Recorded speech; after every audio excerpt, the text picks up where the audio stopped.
Bienvenue au Cabrol. C'est ici dans cette ferme qu'a eu lieu la première formation en agroforesterie du projet Auprès de mes arbres de l'association Envol Vert. L'agroforesterie, c'est la culture agricole avec au moins 2 strates, dont au minimum les arbres. Ici nous avons un fruitier de 2 ans, c'est un pommier. Ici nous avons pour la strate herbacée un cassis, et en fait il est possible d'associer également d'autres productions comme l'élevage avec des poules. Ici c'est une poule Brahma. Donc le parc du Haut-Languedoc est très intéressé pour soutenir ce type de projet parce que nous on travaille depuis de nombreuses années sur les variétés anciennes et locales de pommes notamment. On a recensé toutes les variétés ou la plupart des variétés anciennes et locales de fruitiers qui se trouvaient sur le territoire du parc et on a choisi de valoriser tout d'abord les variétés anciennes et locales de pommes. On a choisi des arbres qui étaient les plus typiques de ces variétés. On a prélevé des greffons dessus, ensuite on les a mis en pépinière et aujourd'hui on a 220 arbres de variétés anciennes et locales de pommes qui sont implantés dans des vergers de sauvegarde sur 12 communes du parc. Donc nous avons reçu 15 agriculteurs qui ont en commun de vouloir mettre en place chez eux une parcelle agroforestière. Ils ont échangé sur les conditions de leur terrain, de leur temps disponible et des fruits qu'ils souhaitaient produire.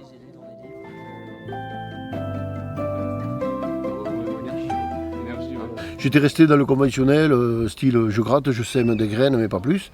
Là, non, ça m'a appris et ça m'a ouvert les yeux justement à essayer de faire autre chose et autrement. Qu'est-ce qui s'est passé ici, sur cette zone-là, pour qu'on puisse dire ici il va y avoir une mare?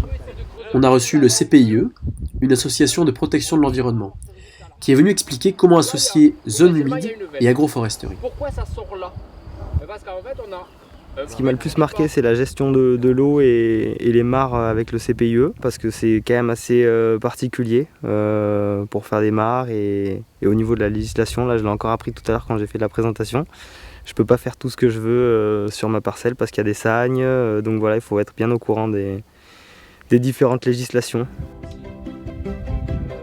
L'Association française d'agroforesterie a ensuite présenté l'agriculture successionnelle, ou la création d'un système agricole organisé en plusieurs strates, comme une forêt en fait. Le frêne, la myrtille. Sur le projet Auprès de mes arbres, nous allons planter en majorité des fruitiers anciens.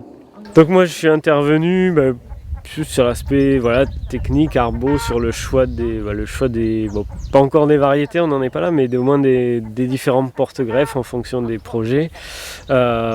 Et puis aussi du choix des espèces en fonction des lieux, des climats, des sols, etc. Donc voilà, je suis En plus, il y avait 7 vaches, on en a bien mis 7. Ces différents arbres ont été intégrés dans les designs des participants avec leurs autres cultures et les élevages.